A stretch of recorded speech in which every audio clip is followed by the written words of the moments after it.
Good morning, ladies and gentlemen. We got some fight announcements to talk about today. There ain't nothing better than a Saturday morning finding out big fights is happening in the sport of boxing. But before we get into the 3 fight announcements,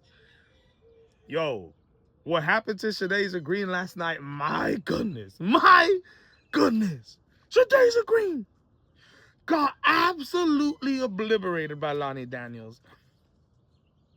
Was finished on her feet, but eventually her brain was going out, was passing out.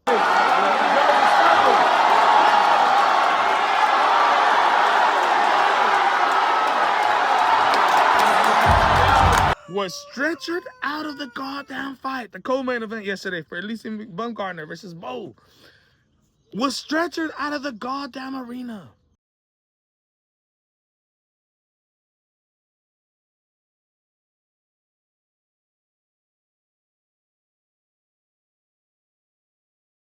And taken to the locker where reports are saying she woke up, she's talking, everything turned out to be okay, and sent to the hospital.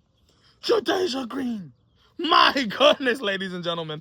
And the fight between Alicia Baumgartner and Bo, I'm going to tell you right now, I see a lot of people criticizing Alicia and Baumgartner after that fight.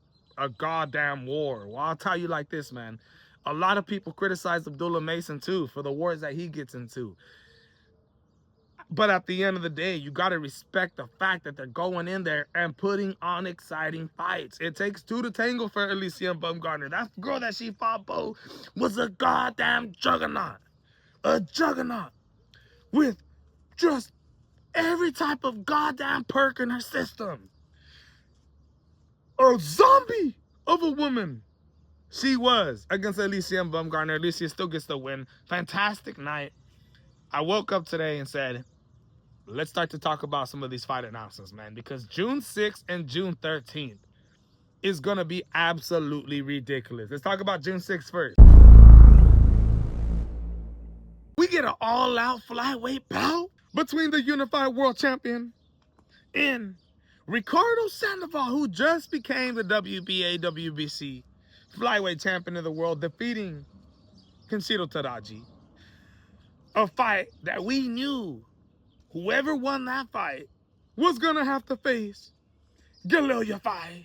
After Galil Yafai loses to Francisco Rodriguez Jr. back in what? July of 2025. The winners out of them were supposed to face the winners out of Ricardo Sandoval and Kenshiro Teraji. Francisco Rodriguez Jr. goes in there against the undefeated gold medalist in Galil Yafai from the UK, who was 9-0, and just beats the hell out of him, ladies and gentlemen. Galil Yafai is starting off pretty good, but the endurance, the volume, the combinations that was coming, the forward pressure that was coming from Francisco Rodriguez Jr. was absolutely ridiculous, bro. He clipped the hell out of Galil Yafai so many times in that fight. In the last round, dropping him, and the forward pressure that he was putting in that last round was crackhead status. Straight up, crackhead status. He wins the fight. And even wins the WBC flyweight interim bout, takes it off Galil Yafai's waist. But then we hear the breaking news. Francisco Rodriguez Jr. fails a drug test. But ends up getting cleared. The WBC orders a mandatory rematch between the two. The winner's going to face the winners out of Ricardo Sandoval and Kenshiro Teraji. But that rematch ends up getting canceled as we hear the breaking news of a past drug test that Francisco Rodriguez Jr. failed back in the days for another fight. So the WBC ultimately bans Francisco Rodriguez Jr. for 2 years, right? I don't think he's eligible to come back until 2027, 2028. And Galil Yafai gets his bout back. And now you've seen Ricardo Sandoval go in there and beat Kenshiro Teraji. And now we're here. We're officially here. What was a title eliminator fight between Galil Yafai and Francisco Rodriguez Jr. to face the winners out of Ricardo Sandoval and Kenshiro Teraji. It's officially set, ladies and gentlemen. Galileo fight with the biggest opportunity of his career. Realistically lost that fight against Francisco Rodriguez Jr., but Rodriguez was dirty and was just popping after popping, ladies and gentlemen. To see Galileo fight from the UK Olympic gold medalist at just 9-0 be rushed this fast and get this opportunity against Ricardo Sandoval as the co-main event is going to be absolutely ridiculous. I got Ricardo Sandoval winning that fight, but I can't wait for it. June 6th is going to be a popping card. I can't wait till they release the full card lineup. Now, June 13th.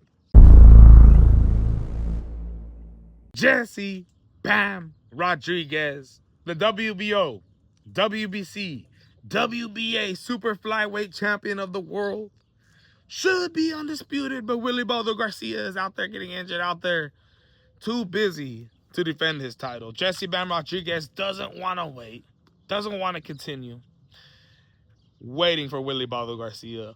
Decides to move on up to 118 pounds. And let me tell you, ladies and gentlemen, he's 4 pounds away from Naoya the Monster Inoue and the 122-pound division. Now, the only thing that sucks about this is we're hearing breaking news that the Monster's already thinking about moving up to 126 pounds as well. You know, he has that fight coming up with Junto Nakatani. We expect him to win that fight, and we're going to see what decision he makes. But I believe he might be moving up to 126 pounds. A lot of great fights that we're going to be able to see up there. Bruce Shushu Carrington. Oh, my goodness. Imagine if they would have set that up. But Jesse Bam Rodriguez is inching a little closer and a little closer. He's finally moving up to 118 pounds to take on Antonio Vargas, the WBA champion. And let me tell you guys something, man. You do have Takuma Inoue, Naoya Inoue's brother, who's a champion in that division. I believe he holds a WBC title. I would absolutely love to see that fight. As much as I want to sit here and get hyped up that Jesse Bam Rodriguez is moving to 118, I don't know how long the Monster Inoue plans on staying at 122 pounds. So can he stay there long enough to give Jesse Bam Rodriguez maybe, I don't know how many fights he plans on fighting at 118. I don't know if he wants to become the undisputed champion. Maybe it's a 1-fight stop going up to 122 right after, or it's a 2-fight stop, or it's a 3-fight stop, or possibly trying to become undisputed in this division. But there is an Inoue brother at 118 pounds that I would not mind watching Jesse Bam Rodriguez beat before moving up to 122 and maybe 126. If Inoue the Monster ends up going to 126, maybe Inoue would want to come down from 126 to 122 to fight against Jesse Bam Rodriguez, but I don't know. We're going to have to see how that plays out. But Jesse Bam Rodriguez is getting a world title shot and moving on up, ladies and gentlemen. The main thing that we want to see is Jesse move up to 122. If this was just a 1-pit stop and then going up, I would absolutely love that. But we're going to have to see how things play out.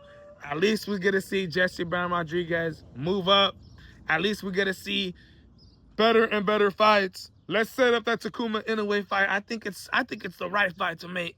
I think it completely makes sense and sets up an even bigger fight between the Monsters someday in the future.